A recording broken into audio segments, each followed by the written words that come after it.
Darkcast Network. Welcome to the dark side of podcasting.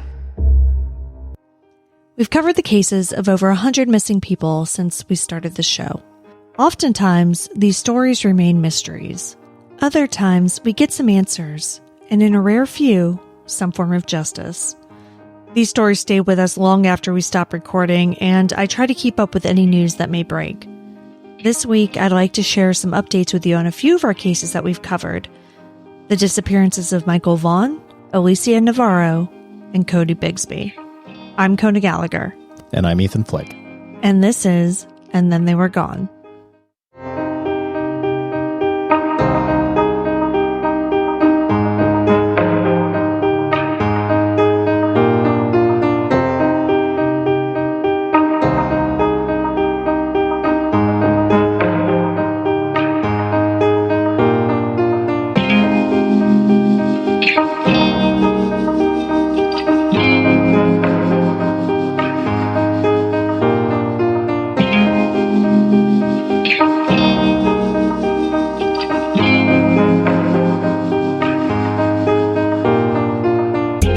Welcome back, everyone. Welcome back. Thank you for joining us once again. I'm Kona Gallagher. And I'm Ethan Flick. And we're the husband and wife team behind this podcast. Each week I tell you the story of an unsolved missing persons case. Ethan generally doesn't know anything about the case going into the episode, and he is here to provide his reactions and questions in real time, hopefully asking some of the same ones you have at home. Now, I changed my little spiel a little bit this week because we're doing something a bit different. You, of course, do know about these cases because they are all ones that we have covered before on this show. Though not all of these stories have happy endings, it's still gratifying to at least have 3 that have some forward momentum and new information that we can share with you all. I have a feeling that the Michael Vaughan one is going to make me cry. I mean, yeah, it's not good. I mean, the ones where it's young children are always the toughest. Yeah. So it's going to be tough, but there are definitely some bright spots. But before we get started, I do want to give a content warning because this is going to be a rough episode. Unfortunately, we're going to be talking about some tough subjects, including physical and sexual abuse against children. So if that's not something you can handle right now, we completely understand, and we will see you next week. So now let's get into the case updates for Michael Vaughan, Alicia Navarro, and Codi Bigsby. On July 27, 2021, 5-year-old Michael Vaughan's father went to go check on Michael's younger sister and order a pizza. He was out of the room for maybe 15 or 20 minutes, but when he came back, his little boy was gone. Police in Fruitland, Idaho, along with other agencies, launched a massive search, but no trace of the boy was found. Over a year and a half went by until seemingly out of nowhere, an arrest was made. We released our original episode on Michael on December 12th, 2021, and our update episode on the arrest on November 20th, 2022. Since then, a lot has happened. Just over a year prior to this recording, police arrested Sarah Wandra for failure to report a death in relation to Michael Vaughan's disappearance. Fruitland police later named 3 other persons of interest in Michael's case: Sarah's husband, Stacy Wandra, and Adrian Lucien and Brandon Shirtliff, who were apparently living with the couple at the time, and this home was located in the same neighborhood as the Vaughan family. Investigators spent several days searching the Wandra home and excavating both their backyard and that of their neighbors, but apparently nothing was found. Stacy Wandra was already in jail on unrelated federal firearms charges. Sarah was initially deemed unfit to stand trial, but by March 2023, she was deemed fit after additional evaluations at the state hospital. However, the next month, in April, the Payette County prosecutor ended up dismissing the case without prejudice. That does mean that it can be brought to trial again. Okay.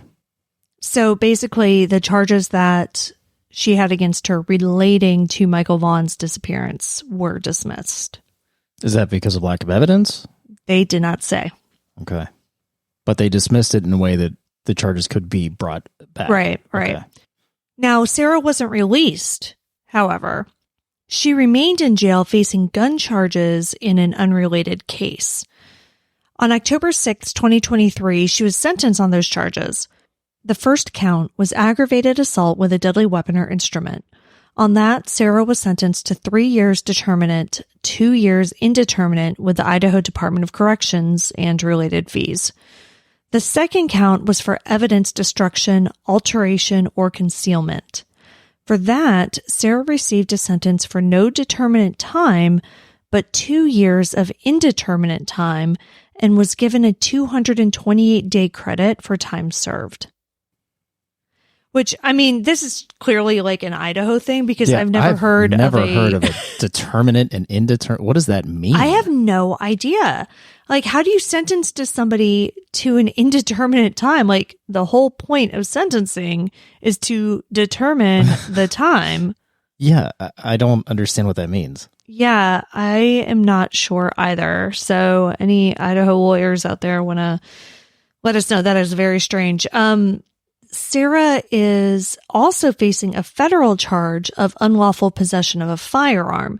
This federal charge is due to her previous conviction for attempted robbery. Her trial for this case is scheduled for December 4th, 2023. So coming up. Yeah, very, very shortly.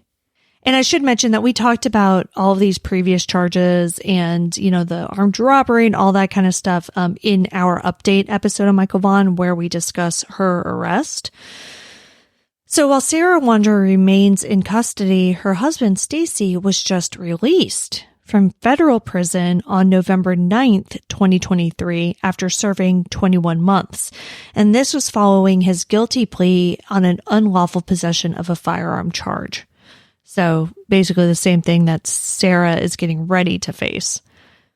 While he is currently free, as far as we know, he is still considered a suspect in Michael Vaughan's disappearance. But he's out. I mean, I don't know where he is exactly, if he's back in the house where he lived with Sarah, you know, in the neighborhood where the Vaughans still live, or if he went somewhere else. But yeah, as of November 9th, he's out of prison. And police really have been, you know, pretty tight-lipped about all of this, but haven't really publicly said much about Stacy at all. Oh, I'm sure they're keeping an eye on him. Yeah. So where does that leave Michael's case? At the end of September 2023, Payette County Prosecutor Mike Duke told the Argus Observer that he fully intends to prosecute this case, saying, quote, "I expect to charge it, but there are a lot of complexities and I'm being careful with that," end quote. The Facebook page devoted to bringing Michael home changed its name to Monkey's Missing Children Project of Idaho. Remember, Monkey was the nickname that Michael's family had given him. Around the time of the name change, page administrators put out the following statement. Quote, "The recommended charges and reports have gone to the prosecutor and they are waiting for the grand jury. It appears charges are forthcoming in the near future. As for Sarah Wanderer, she was sentenced on unrelated charges and will be remaining in custody at this time. It is unknown as to whether she's included in the grand jury file," end quote. We know nothing. I mean, other than there is some sort of case with a grand jury, but we don't know who's involved and who isn't. Because, you know, there was a big push from law enforcement to find these other two guys, Adrian and Brandon. And, you know, there was a whole thing like I don't know. One of them did some YouTube lives, I think, like the mom spoke. It was just like a whole messy situation, but neither one of them was ever arrested for anything having to do with Michael. And Stacy, again, is out of prison and also has not been arrested, though he has only been out by, you know, at the time of this recording, like 2-3 weeks. Do they know where the other two are? I believe they did locate them. They just haven't made any arrests. Right. Yet. You know, it's tough because as I was writing this, you know, a bunch of like Facebook, you know, memories and stuff popped up, and it was the 1-year anniversary of Sarah Wanderer's arrest. And what we thought at the time was like a huge break in the case. Like we thought this was going to be over, you know? Yeah. They arrested somebody. We, of course, did not want that outcome because she, you know, was arrested for failure to report a death. But at least, again, it would be answers. It would at least stop Michael's family from going through the indeterminate hell of not knowing where their child is. So I think there was a lot of hope, you know, along with just sadness and, you know, every other horrible emotion when Sarah was arrested, and then to have the charges dropped this spring. Still with no answers. Yeah. Yeah. Was just really, really tough because police were out at their house for a long time. I mean, they searched every inch. And, you know, obviously they didn't make public, you know, I'm sure a lot of things that they did find. Sure. Yeah. But we know that they didn't find Michael. So we don't know at this point, based on that Facebook statement, you know, where they don't know if Sarah is included in those grand jury charges. Like, we don't know if this is a case where they're just trying to gather more evidence right now, or if this was some sort of red herring. Yeah. And, you know, maybe these people aren't involved at all. Because, you know, we still don't know where the original information came from, like what made them believe. For the original charge of failure to report a death. And like, that's also a weird charge to charge somebody with if they don't have a body. Well, I think that, yeah, it is, but I think it's just one of those like lesser charges. I think we see this a lot in cases that are similar to this, where they try to hit them with lesser charges to preserve the ability to charge them with the larger ones, you know, once they do get the body or get more information. Mm-hmm. But yeah, this one's so hard because we really did think we had answers a year ago. And it's the end of 2023 now, and we still don't know. This case is obviously active and ongoing, so we'll be keeping an eye on it, and we will be sure to keep you updated. And hopefully those answers that everybody is looking for will come soon.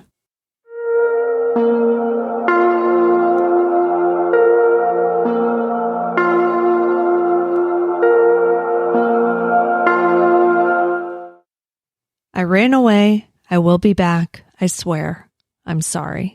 Jessica Nunez awoke on the morning of September 15th, 2019, and found that note in her daughter Alicia's room. Alicia Navarro's 15th birthday was only 5 days away, but she was gone. Jessica immediately believed that her daughter had been lured away from her Glendale, Arizona home by an online predator. For the next 4 years, she remained vigilant, searching for her daughter, talking to reporters, and posting on social media, all in hopes of raising awareness about Alicia's disappearance and eventually locating her. We aired our original episode on Alicia Navarro's disappearance on April 6th, 2022, and on July 27th, 2023, we had the absolute pleasure of airing an episode announcing that Alicia had been found safe. Though this was a happy ending for sure, it wasn't exactly the happy, tearful reunion that I'm sure Jessica had been hoping for.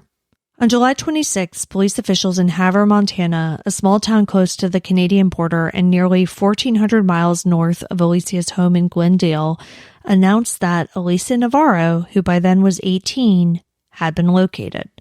Alicia walked into the police station and asked to be removed from the missing persons list. Now that she was legally an adult and free to do as she wished, she apparently wanted to be able to live her life out of hiding. She wanted to be able to get an ID and other documents that she could only access if she wasn't considered to be a missing juvenile. Trent Steele, president of the Anti-Predator Project, was beside Jessica Nunez's side throughout her family's nearly 4-year search for Alicia. Though they had received thousands of tips over the course of the years from each coast of the U.S. and even Canada, Europe, and Mexico, neither he nor anyone else investigating Alicia's case had any idea how or why she ended up in Montana. While Alicia may have been expecting a quick trip to the police to tell them she wasn't missing, it, of course, turned into a much bigger deal. Yeah. Yeah, it seems like, I don't even know how, but it seems like this took her off guard. Okay. A lot of people who follow this case, including myself, we were hoping for the Hollywood ending with Jessica and her family flying to Montana to reunite with her daughter. Like, that's, when I first saw that, I said, great. I was assuming that like Alicia's entire family was on the next plane and we were going to get this like amazing, tearful, heartfelt reunion. Because we have seen that before, right? Like we saw that with Elizabeth Smart, with JC Duggar, like these people who had been missing long term, and they were found, they're reunited, like they escaped, but that's not what happened here. Alicia seemingly wasn't ready to return home. And while Jessica did get to have a short FaceTime call in order to briefly speak with Alicia and verify her identity, that was about it. After that, Alicia returned to her home in Montana while investigators from multiple agencies tried to figure out just what the hell had been going on. Yeah, I mean, there's a lot of time unaccounted for. Right. But, so she's 18 at this time, right? So, like, they couldn't couldn't arrest her. Like, they couldn't make her stay.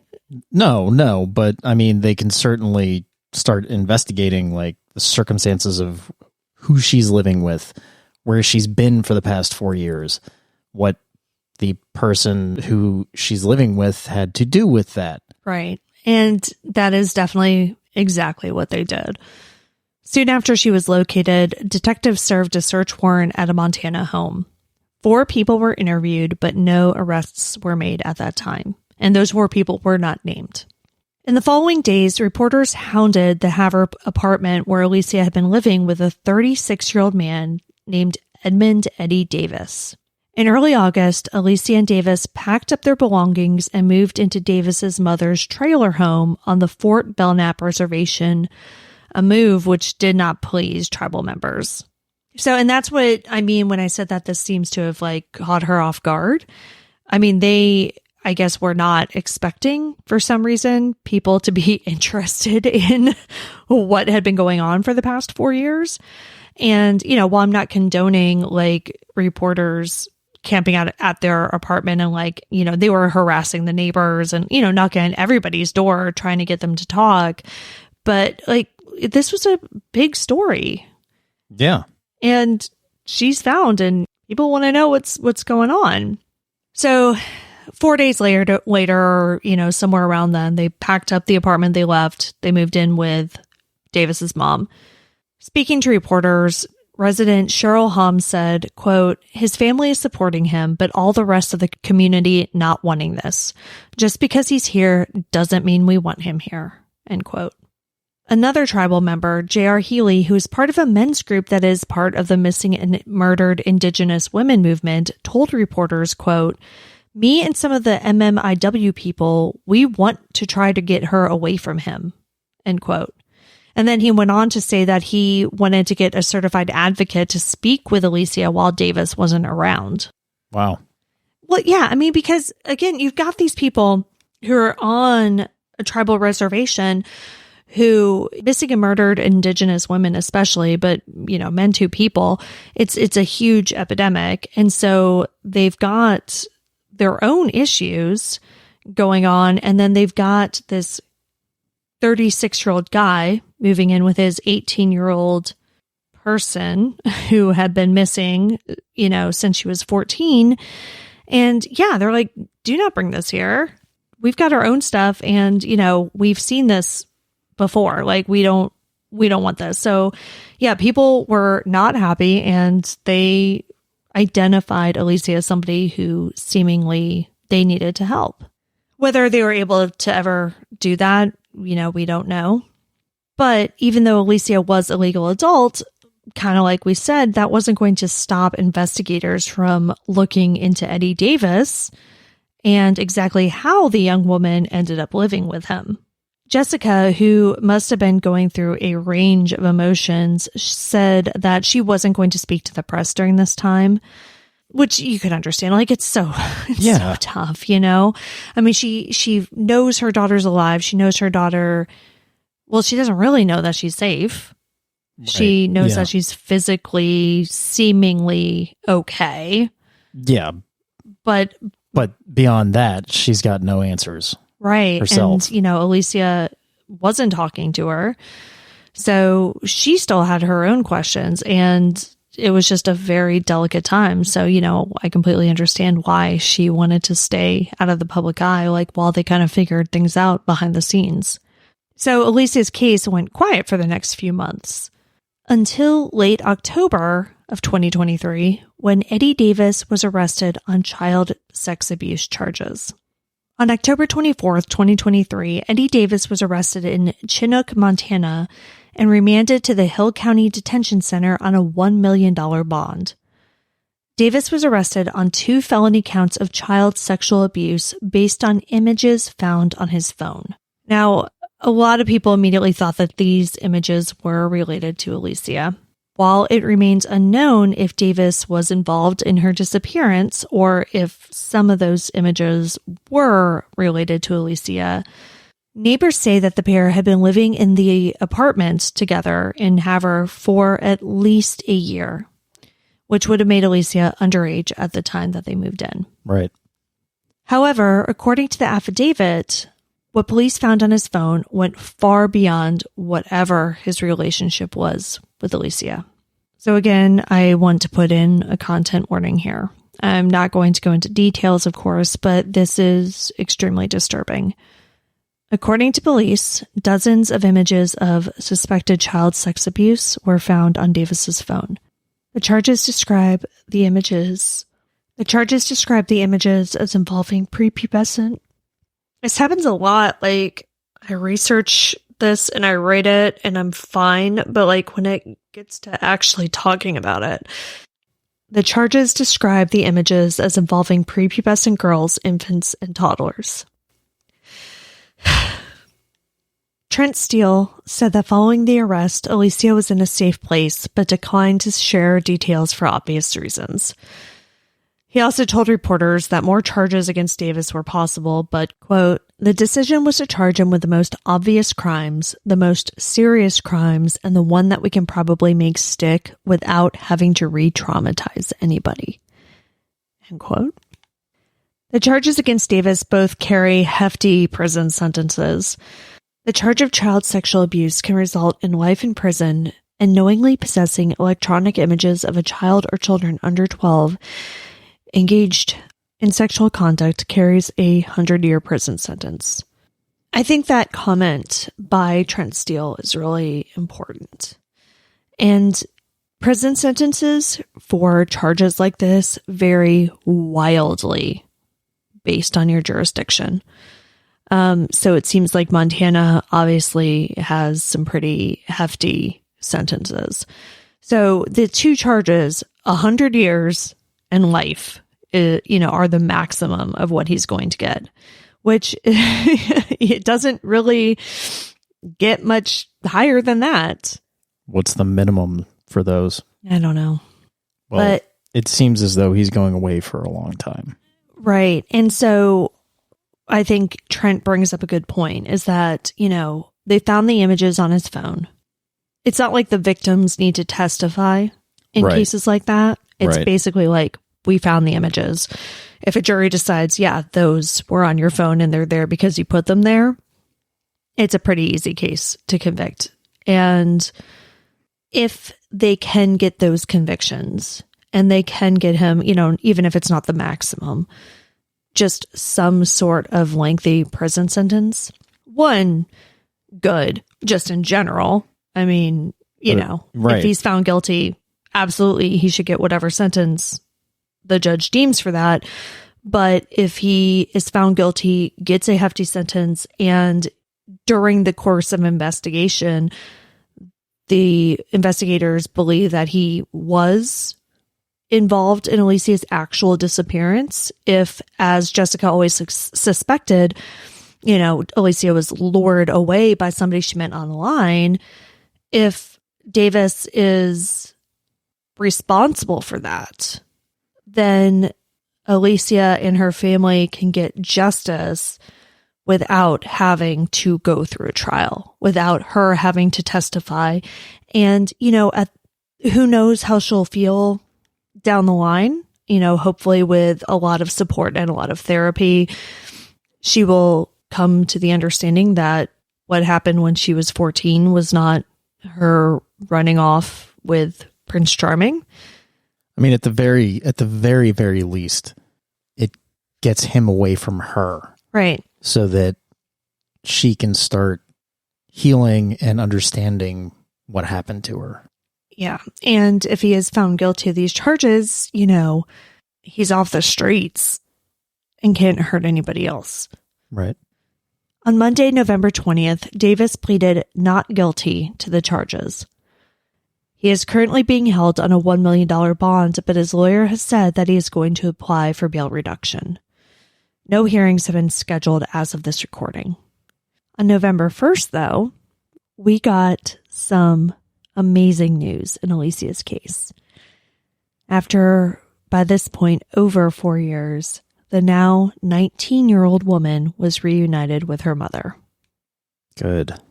Alicia's family no longer lives in Arizona, but she is with them. Alicia and the rest of her family have a long road ahead of them, but hopefully this is the beginning of what will eventually be their happy ending.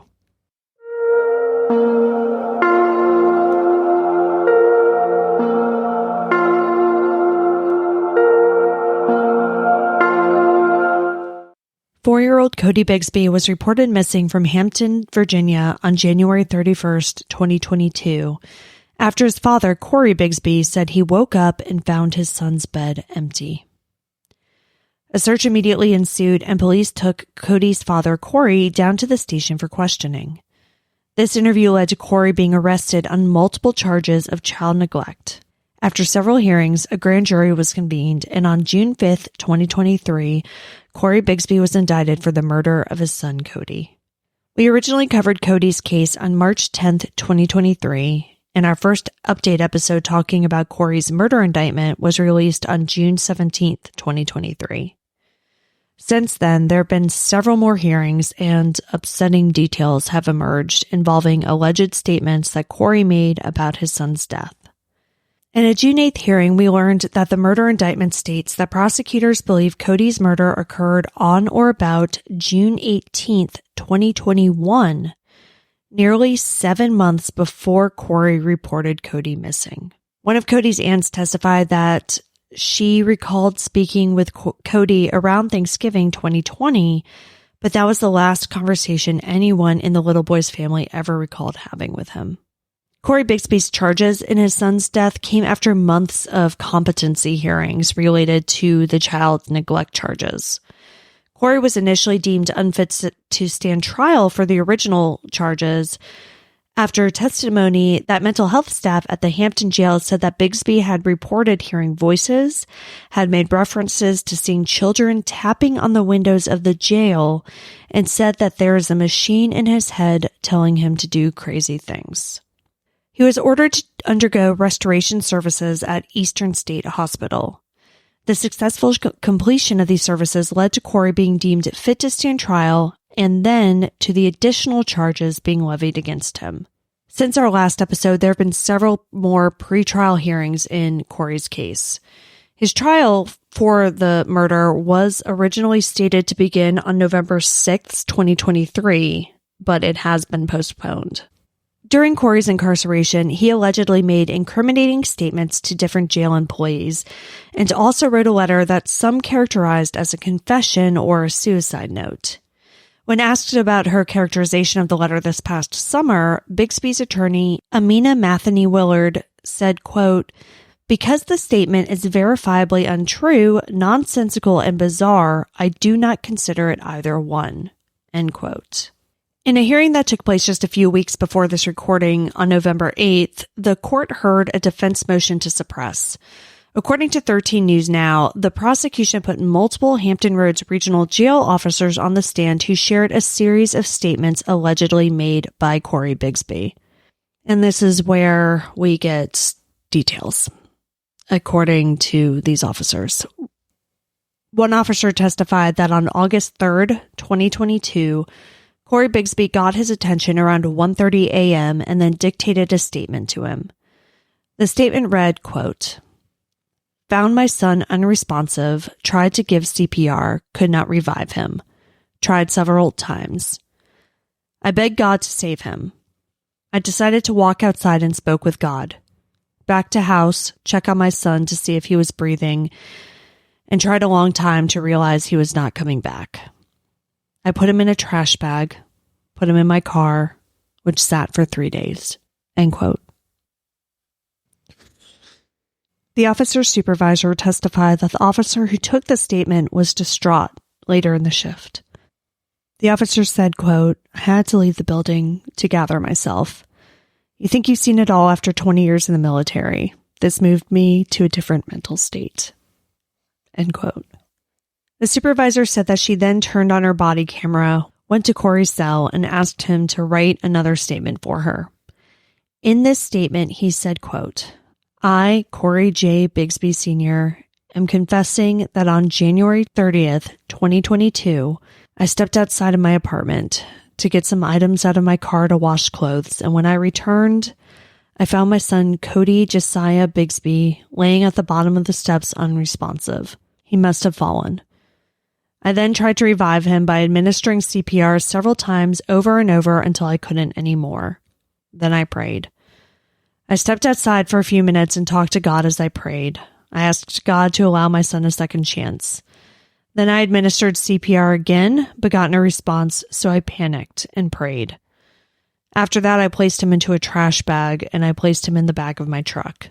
On the 21st of January, around 3:30 a.m., I took him to Garrett A. Morgan Boulevard and placed him into a receptacle bin. After I realized it was a trash can, took him out and put him into a hole I dug beside a tree inside the tree line. He has tape around his ankles and wrist, a cowboy rug under him, Beats headphones in his ears. I then ate and placed his bike in some trash after I ate at the scene." End quote. Okay, so his first statement, he said he found him unresponsive in his bed. Now he's saying that he found him unresponsive at the bottom of the stairs and he must have fallen. Why? So the first one didn't say bed specifically. It just said, "Found my son unresponsive, tried to give CPR, could not revive him." Okay.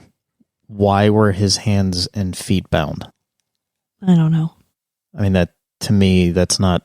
Unless it was, I mean, yeah, it would make sense to the extent of, this is fucking terrible, placing him in a bag and then wrapping tape around the bag, right? But that's not feet and wrists specifically, right? Yeah. In that scenario.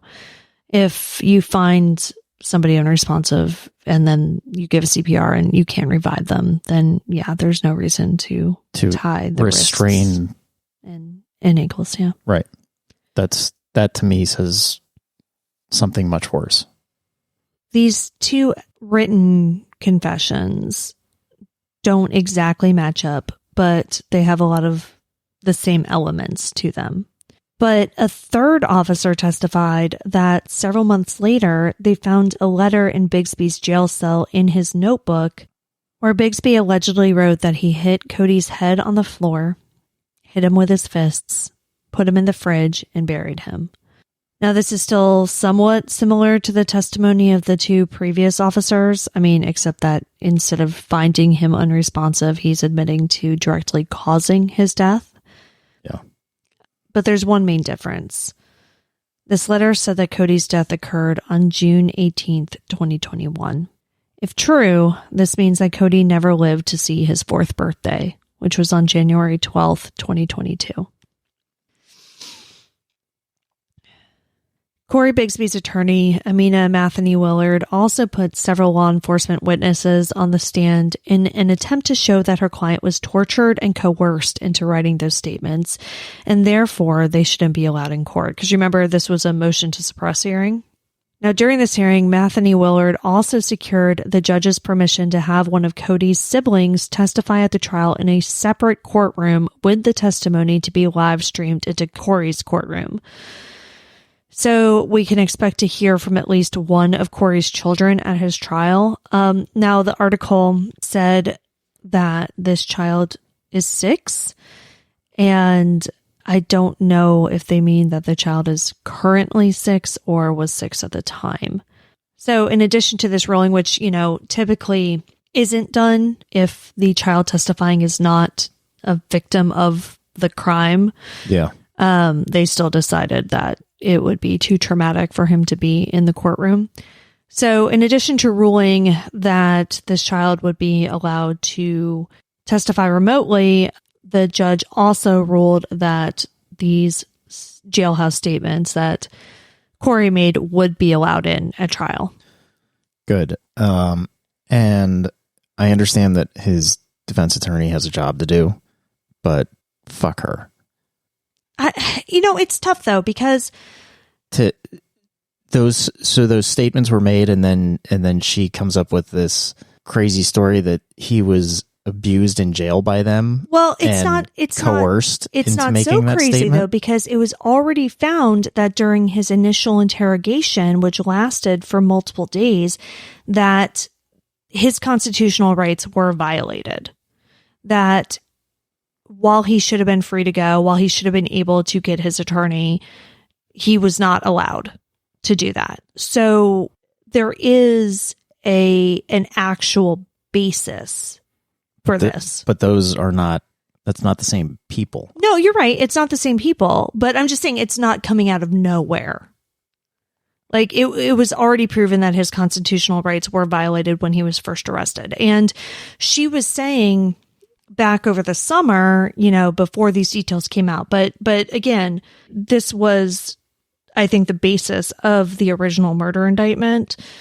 So when we talk about this in the update episode, her basic idea at that point was that I think she said something to the effect of he lost his child and then he lost his mind, saying that because of the way he was treated and because of his, incarceration that happened the day he reported his son missing, that he had a complete break with reality. And that's how this all started. And, he was deemed unfit to stand trial at the beginning. So there's, again, some basis for that as well. So I'm not... Please, I don't want people saying that I'm defending him, because I'm not, but I think that context is important to bring up in this, that this isn't a case of she's just throwing shit up against the wall. There are reasons that she's making these particular points in this case. But with all of that said, the reason he was arrested in the first place after reporting his son missing is because his story didn't make any fucking sense. If you go back and listen to our original episode on Codi's disappearance, Codi Bigsby's story does not add up in any way. And even in that episode, I said that it strongly reminded me of the case of Orrin and Orson West. And as you know, if you're, a listener of this show, Jacqueline and Trezell West have been convicted of their children's murder. There's just a lot of context to all of this, right? And though his story changes in all 3 of those statements, they all have him storing his son's body for some indeterminate period of time and burying him. Right, disposing of him. Yeah, and in those first 2 letters, he said, that he buried him in the same road, which I believe is in Maryland. I'm not sure about the one that they found later in his journal, if he mentions where he was buried. But again, even though Corey wrote that, said, I buried him on this road, and then in that one statement said that he ate food and left it there, meaning there's trash and things that who knows if it's there, but his bike. And his bike, right? Actual items that would have fingerprints, DNA, et cetera, Codi Bigsby has not been found. So I think that also needs to be taken into consideration when you think about these confessions, is that he gave them a location, of course, not an exact location, But Codi still hasn't been found. So I don't know where the truth lies. In my completely unprofessional opinion, do I think that Codi Bigsby was involved in his son's death? Yes, I do. I mean, I absolutely do. But how that happened, when that happened, where it happened, like, I couldn't tell you any of that, right? Right. In June 2023, after spending over a year in custody and being denied bond, I believe a total of 8 times, Codi Bigsby walked out of jail on an $80,000 bond. Why was he granted bond? Well, it's interesting because, you know, the 8 or it was between 6 and 8 bond hearings that he previously had were on those child neglect charges. And he was denied bond every single time. But what's fascinating is that he was granted this $80,000 bond on the murder charge. And so low. Yeah. And so I don't know if, you know, that's like income driven because some jurisdictions do have that. Sure. But yeah, it's an $80,000 bond. Now, he's not just free. No, I'm sure he's being monitored. He is. He remains under strict supervision and is required to wear an electronic monitoring device. He's living with his adult daughter in Norfolk, Virginia, and is prohibited from contacting his other children, his minor children. I'm not entirely sure that him living with an adult child is good either. I would agree, but I mean, you know, it's one of those things. She's an adult. She's an adult. So right. She gets to decide.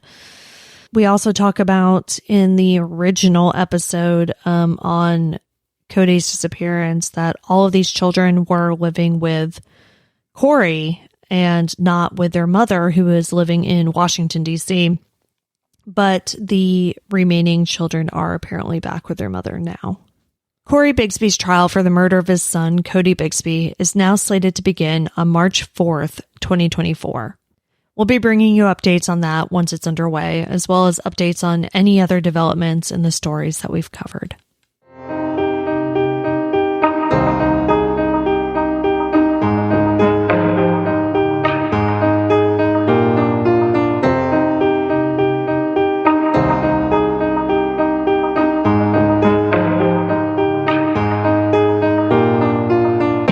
You can see all the sources for this episode along with photos and videos at our website, and thentheyweregone.com.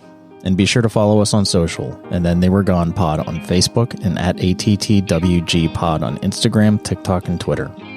If you like what we're doing, please subscribe and consider leaving a 5-star review on Apple Podcasts. It will help new listeners find us. And the more people that listen, the more chances we have of bringing someone home. And we'll see you here next week for a brand new episode. See you next week. And Then They Were Gone is hosted by Kona Gallagher and Ethan Flick. All research, writing, and editing is done by me, Kona Gallagher. Theme music is The Stork by Ketsa. Additional music is provided by Kai Engel. And Then They Were Gone is a Little Monster production. Hey, you can do it!